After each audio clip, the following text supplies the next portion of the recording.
That's what I'm using for this process. So I do want the bottom row of this to be relatively, of course. Welcome to Life on the Moose, everybody. Today is all about cedar shingles, not cedar shakes. There's a difference. I'll get to that later. And it's also about saving money. Well, not at the same time we're talking about cedar shingles, because you can't save money if you're using cedar shingles. It's expensive. I'll get to that as well. So first, let's talk cedar shingles. In keeping with the general look of this house, we decided to use cedar shingles on at least the two sides of the shed that are facing the house. Now, when I say the general look of the house, I really mean general. Aside from the fact that they're both called cedar shingles, there's a lot of differences between this house and what I'm going to do in the shed. Number one are the shingles themselves. This is a grooved cedar shingle. The difference between cedar shingles and cedar shakes, first of all, shakes are most often found on roofs because shakes are usually split. It used to be hand split in the old days, but cedar shakes are generally gnarly, they're uneven, wavy because they follow the grain of the wood, and the butts, the thick end, are sometimes over an inch thick. Back in my contracting days in the Seattle area, I used to work on those cedar shake roofs, clean them and repair them. But cedar shingles are made with a saw, and specifically these, as you see, have grooves in them. Here's a brand new one right here with the grooves. This happens to be Western red cedar. Very common in the Pacific Northwest. Cedar trees grow like weeds around here. I believe this is a grade number 1 cedar shingle. Grade number 1 means you're not gonna have any knots. It's gonna be clear all the way through, top to bottom. Every piece is usable, and usually number 1, you get a lot of really wide boards. They're expensive, so I'm not gonna use them. I'm gonna use this. This is a grade number 4 cedar shingle. It has no grooves, it does have knots, and this is probably the widest board I could find in the whole pile. The difference in cost, about 4 times as much. Usually the big box stores don't carry these type of cedar products, so I had to go to a smaller boutique lumber yard, if you will, that's local. So I went there to get a price on number 2 shingles, which, you know, they're almost as good as number 1, but you'll have a knot once in a while that's closed up and waterproof, so no big deal. I thought number 2 is more than fine for a shed. So he gave me an estimate at what it would cost to do this style, number 2, on that shed. It was $895 to do 2 sides of that shed with that cedar. After being surprised and saying a couple words out loud, I probably shouldn't have said out loud, I decided not to go that route. So instead, I decided to go the number 4 route. These are generally used as starter shingles. And what are starter shingles? Well, just like the asphalt shingles that I put on top of the roof, starter shingles are the first row you line up along the bottom. And then on top of that, you stagger your first row of finished shingles. I'll call them finished shingles. Herein lies another difference between what I'm going to do and what this house is. This house has about a 12-inch reveal, 12-inch face on the finished shingle that you see. Typically, if you were to get on YouTube and search for installing cedar shingles, most of the time they'll probably be in the Northeast. A lot of time they use Eastern white cedar, I believe. And the reveals on those are between 5 and 6 inches and not 12 inches. So how come this is 12 inches? How do you get by with that? Are the pieces twice as long? No, they're not. They're the same length. Here's the difference. Check this out. In this particular house, and a lot of houses built in the 1950s era, this house is exactly 1950, you will see, I don't know if you can notice that, this finished piece right here overlaps a starter row by about a 1/2 of an inch. In other words, with this application, you put down a row of starter and then you put the finish on it. And then you go up 12 inches, you stagger with another row of starters, and then on the same row, you put a row of finished shingles. I am not gonna do that on the shed. Another difference there's gonna be between the house and the shed. This house, notice the corner on this house? So you have to cut each one of these end shingles to match the one on the other side, so you have a really tight seam where these 2 shingles meet. And then in this particular case, they used metal corners to tie everything together. I've seen applications without that metal corner, seem to work just fine as long as you seal it up. Of course, back in 1950, the sealants and caulks and things like that, not near as prevalent as they are today. So that's probably why you see that a lot on the older houses. I'm not gonna do that either on the shed. Instead, on the shed, I'm gonna do what I call the Craftsman corner. Now, that Craftsman corner is just a phrase that I came up with. I don't think anyone really uses it, but feel free. What I call a Craftsman corner is this, where it butts up against trim. So I'm gonna have trim right here on the corners of the shed, and I'm just gonna butt up against it just like this right here. Of course, on the shed, I'll have a wide piece of trim on the corner on both sides, like I do right here. Why am I doing it like that? Well, for a couple of reasons. One, the garage has the full corner trim, and you see both the garage and the shed studio in one view, so I want them to match somewhat. So with the idea of combining the motifs of the garage and the house, we're gonna do the wide corner, the Craftsman corner as I call them. In fact, I got started on this when you weren't looking. This is the corner, and this is where it comes into the money-saving idea. If you've seen my videos before, I hardly go about 4 videos without mentioning fence boards. Now, I think cedar fence boards is a great idea. It's a great idea to save money. They're about 5/8 of an inch thick versus regular cedar trim, which is usually 3/4 of an inch. So you're gonna lose a little bit of thickness. You'll lose a little bit of uniformity. There might be a difference of about 1/16 of an inch in thickness on some of these boards. This is a little bit rougher material also. Another reason why it's cheaper. Not as finely sawn, but who cares? This is just a shed. It'll be just fine. Here are my fence boards. They're 5.5 inches wide, and I'm gonna rip them to 4 inches wide. And then I'm gonna take that remaining 1.5-ish, and I'm gonna put it on end, or on its edge, I should say, like I did over here. That way I have a nice thick reveal to butt my shingles up against. Because even though the bottom of that shingle might only be 1/2 of an inch to 5/8 of an inch thick, once you layer them, then you're up there 3/4 of an inch or plus. So you want to make sure this little piece is wide enough so that you don't have shingles sticking out over your trim. And because my table saws are not here, they're back on Red Moose Ranch, I get to do all this by hand. Yay! It's not the worst thing in the world. I usually cut 2 at a time. So it's super easy. The narrow end is 1.5 inches, and the wide end is about 4 inches. So you literally just straddle the board with this whole plate, and you're good to go. So once I finish putting the rest of this trim up, then I'll get into the details of hanging the shingles themselves as I get to that process. I realize you could fast forward through some of this to get right to the shingle stuff, but I highly recommend against it because I'm gonna be adding things here and there, and if you miss anything, then you're gonna regret it, and then you're gonna be mad at yourself, and I don't want that. I want you to be happy.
Okay, the trim on this end of the building is finished up. You probably saw I even got really fancy and put flashing over the top. If you were to have your house inspected and build a real building that's permitted, they like to see flashing above the windows, in this case above the trim, because that's just where it makes the most sense. I'm not going to put any flashing on this window at all.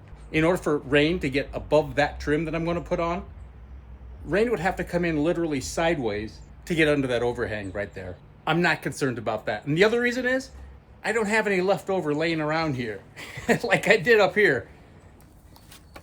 Okay, shingles, just like shingles on the roof, I start with a starter course. Now this starter course is gonna go even with the bottom of the building. And that's okay because the next one on top of it, my finish course, if you will, is gonna hang down about 1/2 inch. And that's what I did with the trim here. I left it down lower than my sidewall, about 1/2 inch. It'll stop any moisture from wicking up in this plywood right here. So this first course really isn't rocket science. None of this is really rocket science. You just have to look at it logically. Look at it like, again, rain cascading down. You just want to make sure everything is covered up from the top. You want to make sure your overlap of your second course is, I would say, at least 1.5 inches. Depending on who you talk to, they might want to see 2 inches. They might say it's okay with 1. This is not grooved, so rain might have a tendency to travel sideways a little bit more than if these were grooved. So if you have a power stapler, that would be the way to go. Like a roofing stapler, for example. Several people commented, yeah, it'd be a lot faster if you had a staple gun, like a real staple.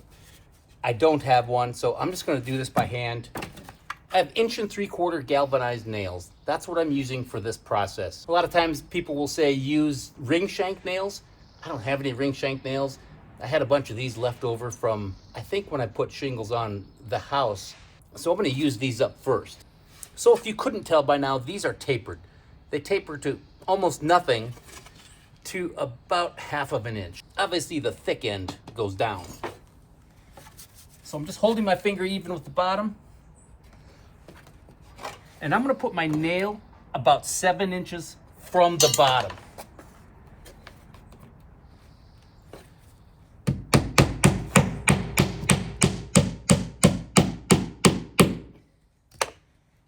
And I'm not gonna overdrive this nail. In fact, these shingles are practically dangling on these nails. You don't want to smack this too hard with the hammer. Really liable to break. This stuff is pretty brittle.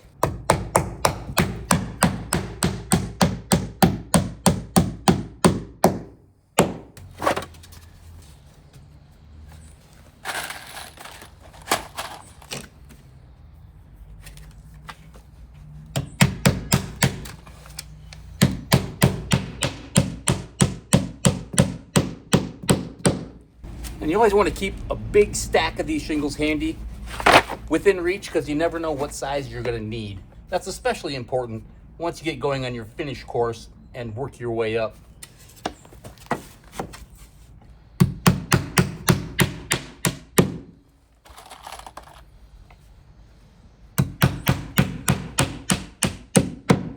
So that's the process. You really can't mess up this first course.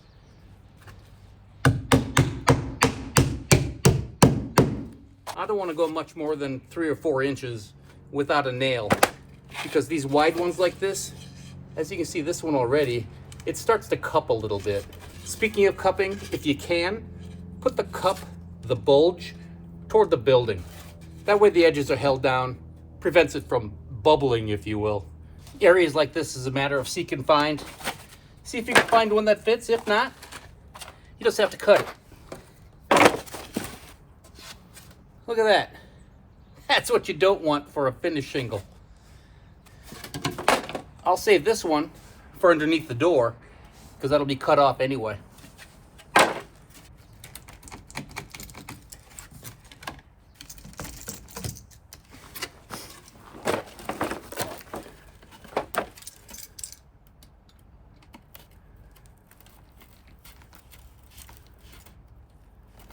Sometimes this works better than others because the cut does like to follow the grain.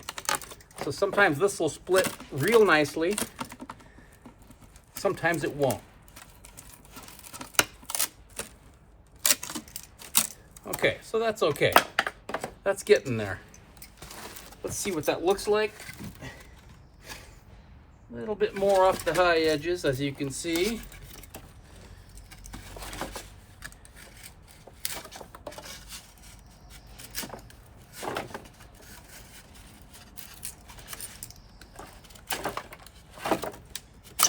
Another thing I don't want is for these shingles to be really tight to each other.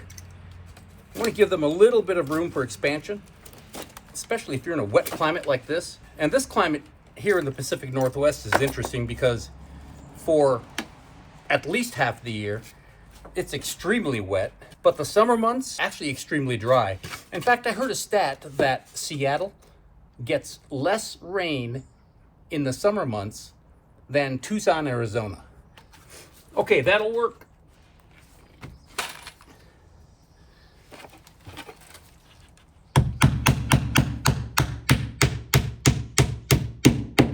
Because we are in the middle of the moist season, I'm not too concerned about this getting much more filled with moisture. It'll probably dry out as the year goes on and these gaps will get bigger. That'll be okay. It'll be covered up. Now that I'm to an ending point, I want to caulk. I want to make sure I caulk every course. In other words, I don't want to do the whole wall and then caulk the edges. I want to caulk from the very top of every course down to the next one.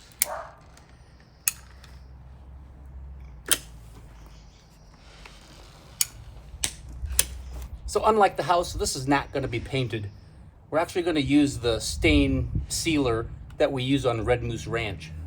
Which, by the way, for those of you who may not know, stuff like the stain I use and a lot of the tools I use are in the video description. So if you're interested, you can check it out there. Okay, now I'm just going to measure my distance underneath the door, cut a half a dozen shingles, and we'll keep going. So these shingles are not all perfectly square. So I want to take an average of what I need from the bottom. I'll put it somewhere in the middle. And then I'll take, an average, if you will, coming from both sides. And that'll be close enough to what I need.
Okay, that starter course is finished up, but now you have options. Here, let me show you. You can see here it's just not perfectly level all the way across. It probably is from right to left corner of the building, but there's a little bit of wave, kind of a natural look, I guess, if you will. So here's a good look. This one's sticking down farther than this one, for example. This one's sticking up a little bit more. This one's sticking up a little bit more. So there's a little bit of unevenness by design.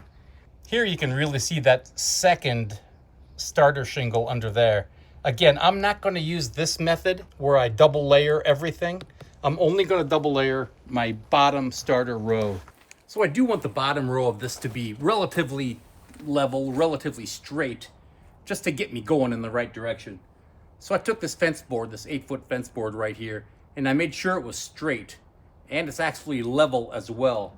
So I tucked it up underneath my trim. So I'll actually use that as my guide because it is sticking down below this row about 1/2 of an inch. So then I'll just take my finish course and tuck these down all the way so that the fat end rests on that board. So on these, I want to pay close attention so that I do not get a nail lower than 6 inches from the bottom. That's about what the exposure is going to be, about 6 inches. Well, let's get this course on so we can get off the ground.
All right, that first course is in the books. So now for the next course, how are we going to line that up? Well, I'll tell you, but can we eat lunch first? Okay, good.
Well, that was a good lunch.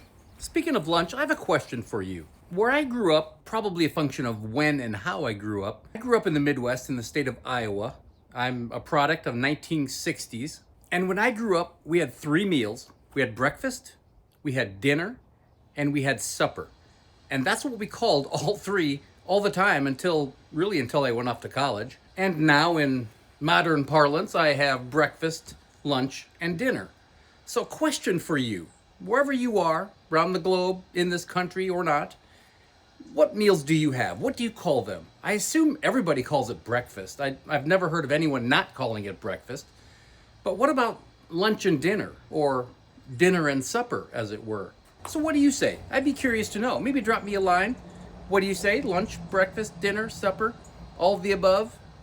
And maybe where you're from. I'd be curious to know how this plays out throughout the world, actually. Okay, let's get going on this second course. Of course, I had to say it sometime today. I mentioned earlier I was going to go about 6 inches as far as my reveal or my exposure. Well, I measured from the very bottom to the bottom of my window trim here, and it is about 32 5/8, 32 and a half, give or take. So what I'm going to do is increase my exposure to 6.5 inches. If I do that, I'll end up with the bottom of a course right about the bottom of this window trim, and that'll be perfect. So since this is a pretty small area left and right, I'm just going to mark up 6.5 inches and then just put my level here and draw a line. And I'm going to leave that line, and that line is where I'm going to put the bottom of the shingle. So I've seen people tack on boards just so they can rest the bottom of that shingle on that board, and then that way they'll have that straight line. I'm going to stop all of my shingles at the top of this door. And then above this door, I have some leftover triangles of T111. I'm gonna do that for a couple reasons. One, it's just a lot easier. I have those triangles left over of T111 from the opposite end of the building, so I might as well use them up. And the other reason is our house. Our house has a T111 sort of product. Actually, I think they're cedar boards placed vertically up above on the gable ends. So I wouldn't mind kind of mimicking that look over here.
Okay, this section's finished up.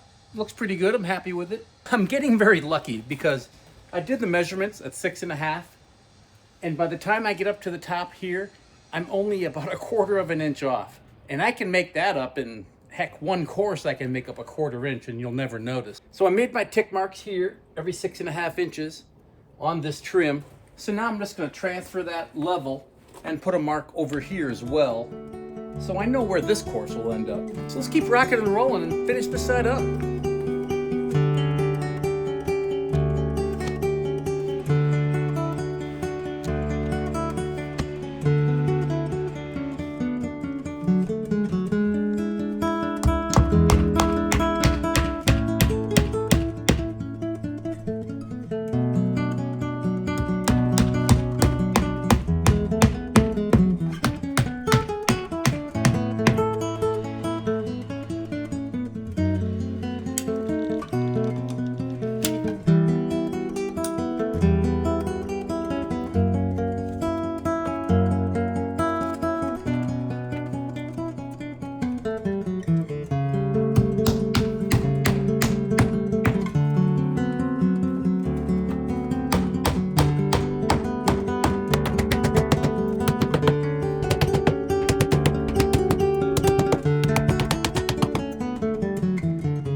We are back at it this morning.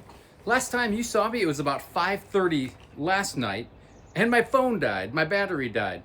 My phone is my camera, by the way. And in case you didn't know, I do all the videoing, everything 100% myself. So I didn't know my phone was actually dead or my camera was dead until probably 10 minutes, 15 minutes after it happened. I wasn't paying attention, I was involved. But I did continue on and get this end completely wrapped up. What do you think? Have my T111 up there. So this end, aside from staining and painting the door, is complete. So this is going to be a lot more nailing, a lot more shingles, but a lot less cutting. My goal is to get this completely wrapped up today. So if you could lend me a hand, I'd appreciate that. So I just have one more piece of corner trim here, and then trim out this window, and then I'm going to start on the shingles. So let's get to work.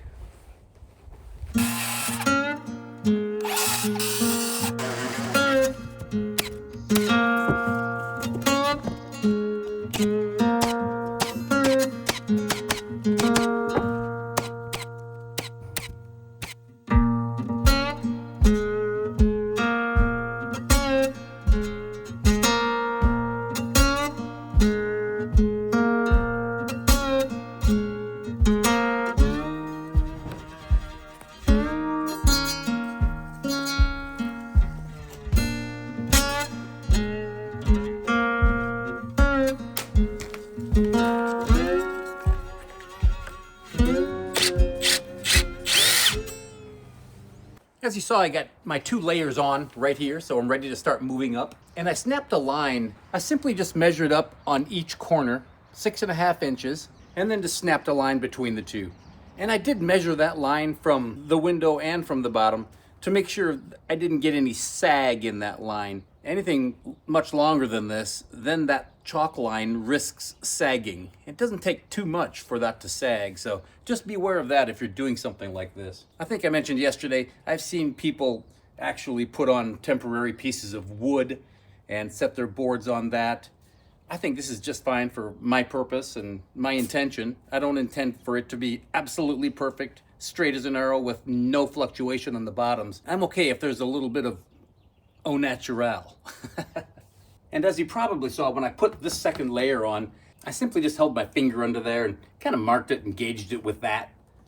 It'll be just fine.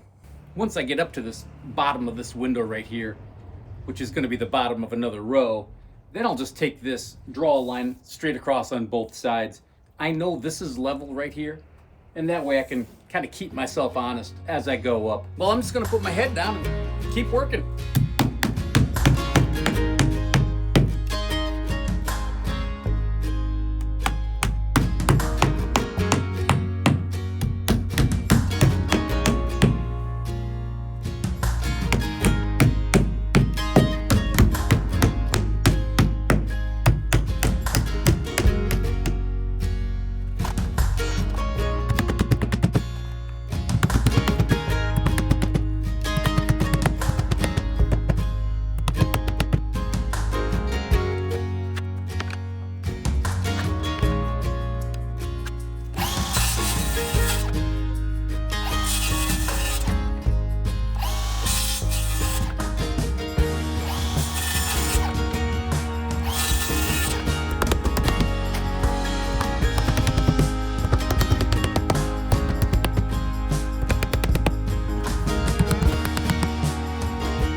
Okay, I'm almost halfway up the wall, which means I'm probably a little bit more than halfway finished, and it's 3:30.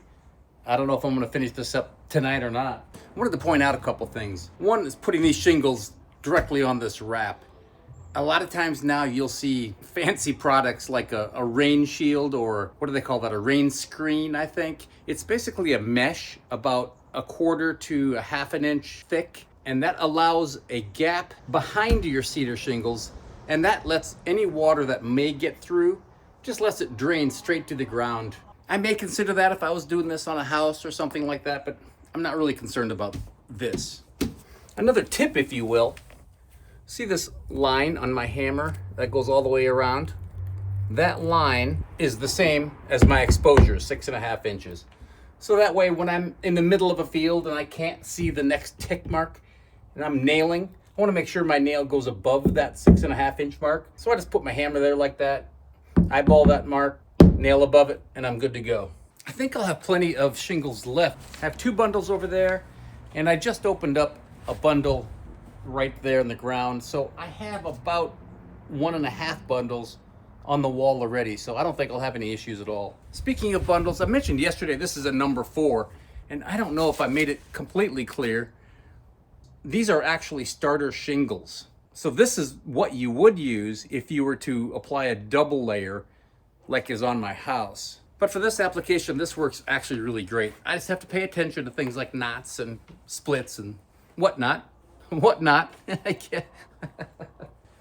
Oh, Tucker's here to help. Check out this cedar shingle. This thing is huge. 11 inches and 3/4 wide. Look at that. Look at the character in that thing. I don't know if you can see that. Almost looks like 2 eyes, like Picasso's version of a distorted face. Check it out. I think I'm going to save this. It's flat as a board. So I'm going to keep this. Do something with it. The worst thing about these lower shingles is bending over and squatting. So I'm happy I don't have to do that anymore. It's tedious. It's a tedious process. Yes, a stapler, automatic stapler, battery-powered stapler, that would be much faster. I don't mind nailing with a hammer. It's kind of therapeutic in some regard. Maybe you can relate.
That's it.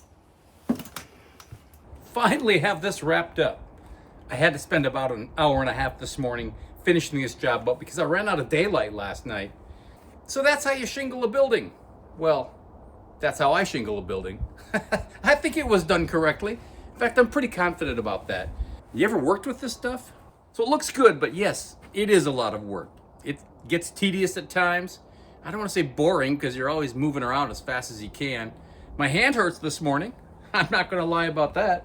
I figured out these boxes of nails 404, approximately, they say. 404 nails. I used 2.5 boxes, so right at 1,000 nails. So that's a lot of pounding. Yes, it would be easier with an automatic stapler. Do I wish I would have done that?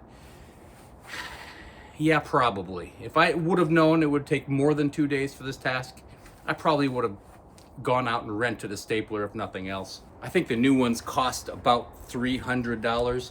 For me, it wasn't worth buying one. I don't know the next task when I would need one, so I'm good with it. And the next day or two, my hand will be normal. I'll be able to open it up. No, I'm kidding.